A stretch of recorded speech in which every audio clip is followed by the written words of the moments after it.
This video is brought to you by Warby Parker.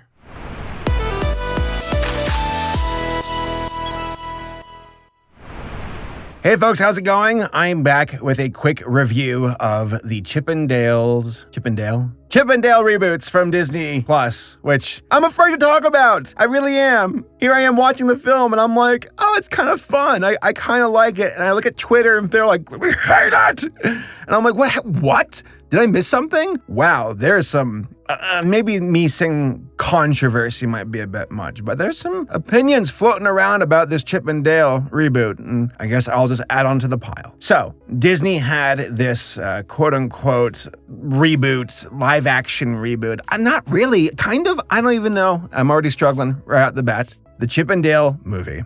It's a bit different because you're used to hearing about these reboots and adaptations for like The Jungle Book or Beauty and the Beast, and you hear for Chippendale, and it's like, it's not like that. It is a reboot, but it's a lot more meta. This is the closest thing we're gonna get to a modern Who Framed Roger Rabbit sequel, for what it's worth, which, by the way, Roger's even in the movie. This movie is a commentary and satire about the nature of the animation industry when it comes to 3D animation, 2D animation with stop motion and puppets and Muppets and whatnot, and how they are involved in the industry and gosh, where do I even begin? I mean, there's so much in this movie as far as like characters go and Easter eggs and references. And I know for a lot of folks, that does not make a good movie. And I understand that. I really do. And I think that we live in a culture now where folks are just exhausted by this approach where to them, it's like, okay, we had all the Avengers. Okay, got it. Oh, look at Star Wars trying to shove a bunch of Star Wars characters at the end of The Return of Skywalker, whatever that film was called. I already forgot what it's called. But like, maybe that's a problem. Maybe people have this fatigue when it comes to just like the overwhelming presence of characters from different IPs in a movie or show, thinking that as a viewer, that's not enough to get you to clap. And I get it. That is a very valid critique. But at the same time, I think that this movie did a good job of taking those characters and taking that kind of approach, and they leveraged it to comment on that entire situation to begin with reboots, with seeing these characters get, I guess, operations that go from cell animation to 3D animation. And which, by the way, like for what it's worth, Chip here is quote-unquote 2D animated. He's a 3D model with cell animation, kind of like Wind Waker. We look at that game. And Dale is 3D animated, kind of like the Alvin and the Chipmunks, like live action quote unquote movies, which, by the way, this movie literally takes a shot at and even makes fun of its rapping, being like, why is it always rapping? And of course, Chip and Dale rap later. Okay, synopsis. Chip and Dale, as far as like the Rescue Rangers. By the way, I keep saying Chip and Dale. It's not even a Chip and Dale movie. It is Chip and Dale. It's the Rescue Rangers reboot. God damn it, I'm an idiot. All right, so for the Rescue Rangers reboot, the synopsis is that the Rescue Rangers itself, it's like meta, where it's a show in the world. And Chip and Dale are actors who met in school and then went to Hollywood and got their chance to be in Chip and Dale, which is a hit show in the 90s. And now Chip like broke off because Dale kind of splintered off the group, being selfish, quote unquote, because he wanted his own show. And that ruined Rescue Rangers. Chip went off to go be like an insurance adjuster, while Dale is like this defunct, like B-tier celebrity going to conventions and trying to do autographs and live in the glory days. And then they reconvene because there's like this gang in town who's taking characters and stealing them, like Monty gets kidnapped, and Chip and Dale are like, we have to go find him. Chip begrudgingly, Dale excitedly. And I can see where, again, folks get upset. Because if you're a Rescue Rangers fan, you're not getting a Rescue Rangers movie. You're not. You're kind of, but not really. It's not about the show or the characters. It's about the quote-unquote actors portraying them and them going on the shenanigan adventures and Hollywood trying to find Monty and trying to discover like why these characters are being kidnapped. I like this, by the way. The characters are being kidnapped by Peter Pan, who's now an adult, who's like, not a boy anymore. And then these characters are being altered by this machine to help record rip-off movies, bootlegs, if you will. You see it with Flounder, you see it with like Dumbo and Bambi. And again, like the commentary on like animation as an industry, as a medium, I think it's pretty charming. If you go in there just being relaxed, I think you can enjoy this film and be like, yeah, it's funny. But at the same time, if you're more of a cynical person, where you're just tired tired of this cliche of like more content being fused equates to quality, maybe this movie is not for you. And I can see why some folks are not happy. For me though, I thought it was fine. Visually, there were some moments that dropped in quality. Because again, like Chip is not 2D, but then you see other moments where there are 2D characters being animated. I imagine it's because Chip being made into a 3D model is cheaper, doing cell animation versus like a quick moment with a 2D character. Chip is in the movie throughout, so best to make a model for him. That's just a cheaper, more efficient way to go. Though there were moments also where like these models interact with other assets. Like Dale was like eating nuts, and it's like the nuts were like super realistic to his like cell animated body, and that looks weird to me. I'm like, ooh, that does not look good. But yeah, I mean, Gadget hooked up with the Fly. They had kids. The Fly is voiced by the guy from the Go Army commercial. I know there's that entire grievance of Chip and Dale not having their high-pitched voices. Apparently those voices were just for the show, which is a kind of interesting workaround, because I know in the trailer folks were like, why are Chip and Dale not talking in their high-pitched voice? This is not the Rescue Rangers. And it's like, well, it's because it's technically not the Rescue Rangers. Though I also feel like if it would have been high-pitched throughout the entire film, that would have been a bit grating to me.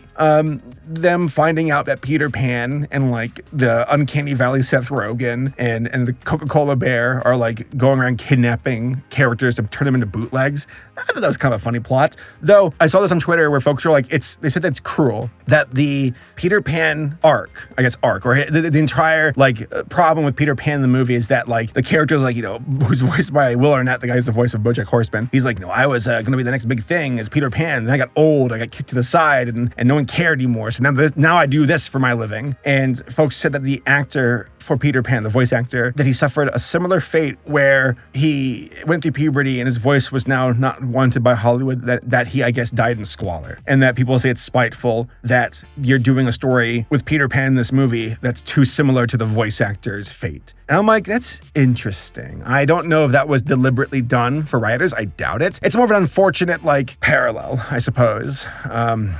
It's odd. I'll say that. It's uncanny. Not as uncanny as Seth Rogen's face, am I right?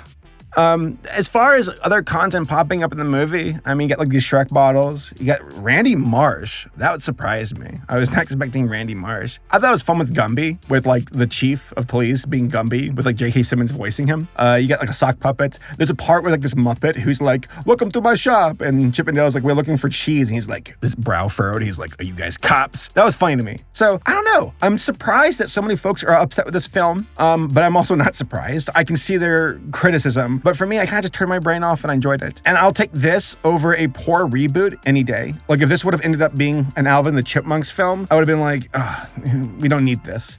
But then folks will probably argue that we didn't need a Rescue Rangers reboot, period. Like, why make a movie? Why? So I guess this might have been just Disney hitting a checkbox, being like, yeah, we use the Rescue Rangers Chip and Dale IP. It's still alive. We made a movie. We'll make it, I guess, kind of like a Who Framed Roger Rabbit thing going on, where we have a joke about the animated characters in the real world. And I'm like, you know what? I'm okay with that. Does it blow my mind, with the story and the characters? Not really. I guess Chip and Dale being united again as friends, and Chip not being as jaded and Dale not being as selfish. I can see that. But if you're looking for an actual Rescue Rangers movie, you're not going to find it here. This is more like a joke, if anything. Satire. And for me, it was fine. I thought it was fine. I wish it could have gone as hard as Who Framed Roger Rabbit with the 2D animation. But I guess where Who Framed Roger Rabbit was more of a novelty, now it's like we're so used to content crossovers that I think people are getting tired of it. And that works against this movie with some of the criticism being thrown at it. But to me, I thought it was fine. I thought it was an okay movie. So those are my thoughts about the film. I'm curious to see what you all think. Let me know down below in the comments, and I'll see you all next time. So a big shout out to this video sponsor, Warby Parker.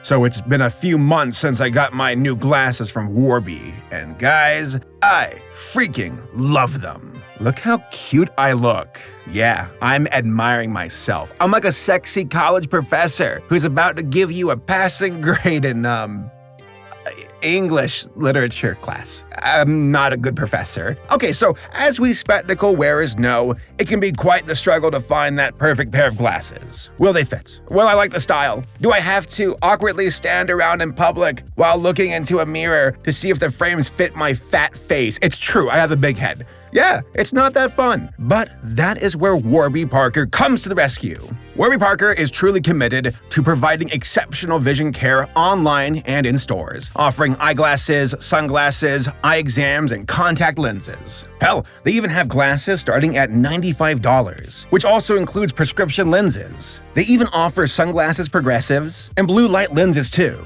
Honestly, the entire process of picking my glasses out was incredibly easy. Warby has this program called the Home Try-On. And it's a way for you to select 5 frames to test out for 5 days as they ship you the lenses to try on for free. They even have a quiz to help you find an ideal pick. The size of the frames, the width of your head, the colors you prefer, styles, questions like that, to help you narrow down your search. I really like how personalized the quiz is and how it helps you to discover the top picks you want to sample. I use the Home Try-On quiz to order my newest pair of glasses. I think I'm saying it right. The Nelly and Cognac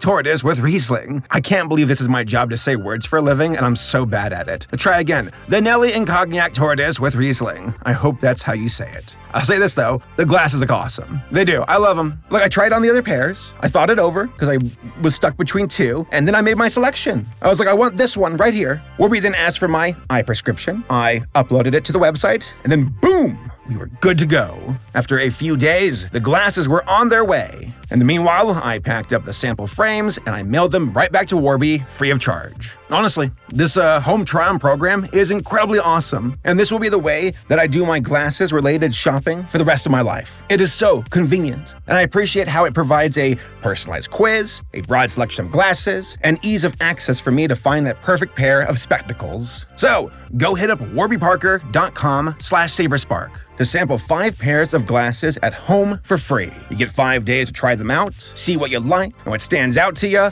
but no obligation whatsoever to buy anything at all. And like I already said, shipping is free and prepaid for, so no worries about that. Again, I genuinely love Warby Parker and their Home Try-On program, and I highly recommend them. Go check them out today.